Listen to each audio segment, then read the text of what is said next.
Sir, Delhi में बहुत लोग हर दिन गुड़गांव जाते हैं, एनसीआर जाते हैं और नौकरी के लिए जाते हैं, लेकिन मेट्रो कनेक्टिविटी लिमिटेड है और मेट्रो ट्रेन्स में बहुत ज़्यादा भीड़ है।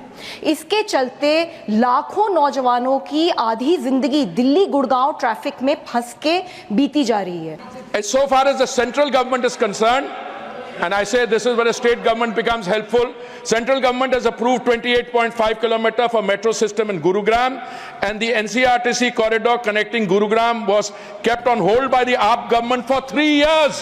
Now with the change in government in Delhi, I'm sure that we will be able to get this done as well.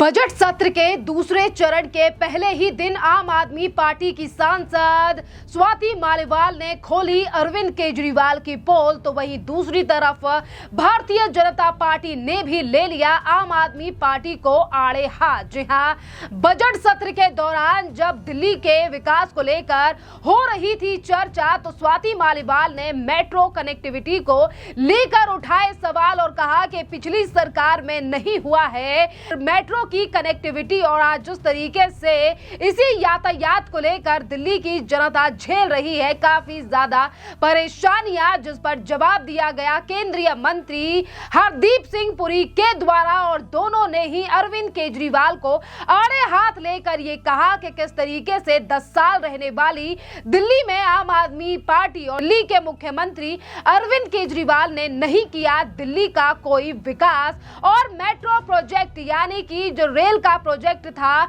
उसे भी किस तरीके से 3 से 4 साल तक जो है वो दबा कर रखा गया। जी हां, एनसीआरटीसी रेल का प्रोजेक्ट जिस पर कई बार सुप्रीम कोर्ट ने भी आम आदमी पार्टी के लिए लगाई थी फटकार। चलिए अब आपको ले चलते हैं सीधा पार्लियामेंट और दिखाते हैं कि किस तरीके से स्वाति मालीवाल और हरदीप सिंह पुरी ने अरविंद केजरीवाल के शासन को लेकर तमाम बातें जो हैं वो कही हैं, और वहीं दूसरी तरफ खोल दी है पोल पट्टी कि दिल्ली का विकास करने वाली आम आदमी पार्टी ने किस तरीके से किया बड़ा घोटाला और किस तरीके से जनता के टैक्स के पैसे को किया जेबों के अंदर। चलिए पार्लियामेंट चलते। सर, दिल्ली में बहुत लोग हर दिन गुड़गांव जाते हैं, एनसीआर जाते हैं और नौकरी के लिए जाते हैं, लेकिन मेट्रो कनेक्टिविटी लिमिटेड है और मेट्रो ट्रेन्स में बहुत ज़्यादा भीड़ है।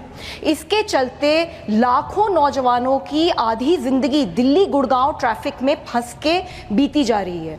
सर, मैं माननीय मंत्री जी से जानना चाहती हूँ कि क्या दिल्ली सरकार ने पिछले 10 सालों में कोई प्रपोजल दिया मेट्रो कनेक्टिविटी को दिल्ली में बढ़ाने के लिए, एनसीआर में बढ़ाने के लिए, और क्या ट्रेन्स बढ़ाने के लिए कोई प्रपोजल दिया गया और उसके ऊपर कोई काम हुआ या नहीं? और अगर नहीं दिया गया तो क्या केंद्र सरकार मेट्रो कनेक्टिविटी को बढ़ाने की कोशिश कर रही है? धन्यवाद।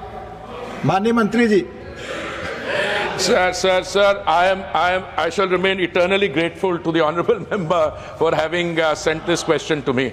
Sir, I have been on record 7 years as a long-suffering Minister for Housing and Urban Affairs, saying that whatever we wanted to do for mobility in Delhi, specifically the Delhi Metro, we pined for, requested for the cooperation of the Delhi state government.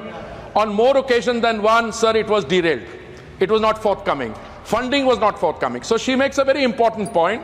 For a city of Delhi's size and population density, today Delhi, if I am correct, sir, whenever the census takes place, in 1947 the population of Delhi, sir, was 8 lakhs. When my previous generation came in through the refugees after the Vibhajan, it became 22 lakhs. अभी जब भी census होगा मुझे लगता है दिल्ली की जनसंख्या जो है 2 करोड़ के आसपास होगी. So she makes a very important point. We need more urban transport, more connectivity, and especially the point she makes, I think it's more about the RRTS. There also, the RRTS we were able to get done, sir, because the Delhi state government at that point of time, I'm not making a political point, they were not forthcoming with the finances. In fact, the Supreme Court had to intervene, and the Supreme Court had to direct the Delhi government to make available funds for the RRTS instead of spending it on advertisements. As so far as the central government is concerned, and I say this is where a state government becomes helpful. Central government has approved 28.5 km for metro system in Gurugram, and the NCRTC corridor connecting Gurugram was kept on hold by the AAP government for 3 years. Now with the change in government in Delhi, I'm sure that we will be able to get this done as well. But coming to a larger point, we could not have moved from 0 in 2002 to 1,011 kilometers in the 10 years plus of Modi ji's government unless the state governments had also cooperated. And where you find the state governments cooperated, the metro system has gone forward. So I'm very happy for this question. I shall remain eternally grateful, and I think in the coming time we'll have more possibility to work on increasing the connectivity, both in terms of frequency of trains and other things for the National Capital Region of Delhi, now that we have a more receptive government here. Thank you very much. तो आपने देखा कि किस तरीके से हरदीप सिंह पुरी ने जो है वो एनसीआरटीसी रेल प्रोजेक्ट को लेकर आम आदमी पार्टी के ऊपर बड़ा हमला बोलते हुए ये सीधे तौर पर कहा है कि किस तरीके से आम आदमी पार्टी ने जो है वो कभी भी केंद्र सरकार की योजनाओं का समर्थन नहीं किया, क्योंकि यही बड़ा कारण है कि पिछले 10 सालों में जो है वो मेट्रो कनेक्टिविटी बढ़ाने को और ट्रेनों को बढ़ाने के लिए कई प्रपोजल जो हैं वो केंद्र सरकार के द्वारा दिए गए, पर हर काम को जो है वो नीचे दबाने का काम जो है वो आम आदमी पार्टी सरकार और इसी के द्वारा अरविंद केजरीवाल ने किए। और देखिए हरदीप सिंह पुरी ने सीधे तौर पर कहा है कि किस तरीके से हमने दिल्ली को बनाने के लिए जो कुछ भी करना चाहते थे वो दिल्ली सरकार के द्वारा, यानी कि दिल्ली सरकार के अभाव से जो है वो बिल्कुल ही बाहर था। हमने जब भी चाहा कि दिल्ली में जो है वो आरआरटीएस यानी कि जो रेल की बात मैं कर रही हूं उस पे लगातार अधिक से अधिक इन रेलों को जो है वो दिल्ली में उतारने के लिए बार बार पे बात की गई, पर आम आदमी पार्टी ने कभी भी केंद्र सरकार का साथ जो है वो इस पूरे मामले पर नहीं दिया। देखिए स्वाति मालिवाल जो है वो लोकसभा चुनाव, विधानसभा चुनाव से ही जो है वो उन्होंने अरविंद केजरीवाल को लेकर कई बार सवाल उठाए। और आपके लिए बता दें कि इसी वीडियो को, यानी कि जो वीडियो कुछ देर पहले आपने देखा है, इसी वीडियो को स्वाति मालिवाल ने अपने एक्स अकाउंट पर भी शेयर करते हुए लिखा है कि आज संसद में एक और जरूरी मुद्दा जो है वो उठाया। हर दिन लाखों युवा घंटों जो है वो दिल्ली गुड़गांव के जो है वो ट्रैफिक के जाम में, भीड़भाड़ वाली जो मेट्रो में जो है वो फंसे रहते हैं, मानो आधी जिंदगी जो है वो यहीं पर बीत रही है। मेट्रो कनेक्टिविटी को बढ़ाने और अधिक ट्रेनों की मांग की है ताकि भीड़ कम हो सके और लोगों को जो है वो सफर में आसानी मिले। एक तरफ तो आम आदमी पार्टी की ही राज्यसभा सांसद है स्वाति मालिवाल, आज उस तरीके से वो लगातार जो है वो दिल्ली की सरकार की खामियों को लेकर दिल्ली के सामने रख रही हैं। और वहीं आज केंद्रीय मंत्री ने सीधे तौर पर कहा है कि दिल्ली में अगर मेट्रो की बात करें या फिर आपके एनसीआरटीसी प्रोजेक्ट की बात करें जिसे अरविंद केजरीवाल ने 3 साल तक दबाकर रखा था, और इस पूरे मामले पर सुप्रीम कोर्ट ने भी कई बार अरविंद केजरीवाल को फटकार लगाई।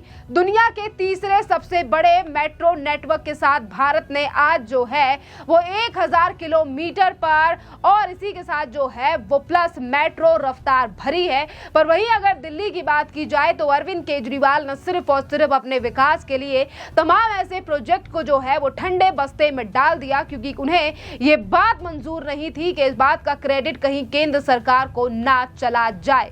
पर आज देखिए सरकार बदलने के साथ साथ जो है वो दिल्ली में विकास की रफ्तार जो है वो तेज हो चुकी है। एक तरफ आरआरटीएस जैसी महत्वपूर्ण विकास परियोजनाओं के लिए जो है वो भुगतान करने से पहले अरविंद केजरीवाल की सरकार ने इनकार कर दिया था, पर इस बार की जो रेखा गुप्ता सरकार है वो ये कह रही है कि जो रुके हुए काम है, परियोजनाएं हैं, हम उन्हें जो है वो शुरुआत करेंगे। और आपके लिए बता दें कि कई ऐसी परियोजना जिन्हें आम आदमी पार्टी ने कुछ साल चलाकर रोक दिया, जिसको अब फिर से रीस्टार्ट करने पर जो है वो 2 गुना पैसा दिल्ली की सरकार को लगाना पड़ेगा। पर दिल्ली की मुख्यमंत्री का हर बार पर यही कहना है कि हमने जो मैनिफेस्टो में वादे किए हैं, हम लंदन पेरिस जैसे वादे नहीं करते, पर दिल्ली को स्वच्छ और एक राजधानी की तरह दिल्ली बनाएंगे, क्योंकि जो वादे हमने पूरे किए हैं वो दिल्ली के लिए पूरे कर दिखाएंगे। एक तरफ रेखा गुप्ता का जिस तरीके से लगातार एक्शन सामने आ रहे हैं भ्रष्टाचार, दिल्ली के विकास को लेकर एक के बाद एक महत्वपूर्ण कदम जो है वो उठा रही हैं, तो वहीं दूसरी तरफ अरविंद केजरीवाल की भी तमाम नाकामियां आज दिल्ली की जनता के सामने आ रही हैं और यही बड़ा कारण है कि अरविंद केजरीवाल की पार्टी के तमाम नेता जो हैं वो आज सामने नहीं आ रहे हैं, सिर्फ आतिशी ही हर जगह पर नजर आ रही है। खैर, अब आपको क्या लगता है कि अरविंद केजरीवाल की एक के बाद एक नाकामी दिल्ली की जनता के सामने आ रही है और अन्य राज्यों में दिल्ली को मॉडल दिखाने वाली आम आदमी पार्टी आज कौन सा मॉडल दिखाएगी? क्योंकि पंजाब में तो खुद ही आम आदमी पार्टी कई मुद्दों से घिरी हुई है। खैर, आप अपनी राय हमें कमेंट कर जरूर बताइए। धन्यवाद।